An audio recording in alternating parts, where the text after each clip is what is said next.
Ever seen those cinematic drone shots where a glowing tracker follows a moving subject? In this video, I will show you how to create that drone-style tracking effect in DaVinci Resolve, step by step. No plugins, just built-in tools. Start by dragging your video clip into the timeline. Make sure your clip has movement. This effect works best when your subject is moving, like a car or a person. If your footage is static, the effect will not look realistic. Go to the effects library in the top left. Find the drone overlay effect. Drag it onto your clip in the timeline. Now click your clip and open the inspector in the top right. Look for target X and target Y.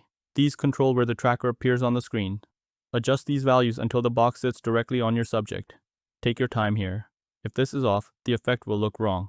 Now find target size. This controls how big the tracking box is. Make it just large enough to cover your subject. If it is too big, it will look messy and less accurate. Next, adjust glow brightness and glow size. Glow brightness controls how strong the glow is.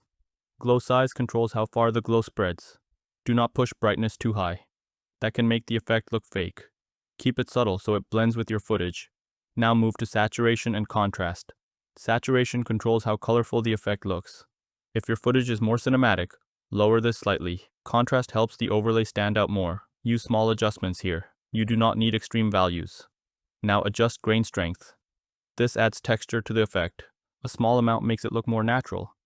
Too much grain will make the image look noisy. That is how you create a clean drone tracking effect in DaVinci Resolve. Once you get comfortable with these settings, you can experiment and create your own style. If this helped you, subscribe for more simple and practical editing tutorials.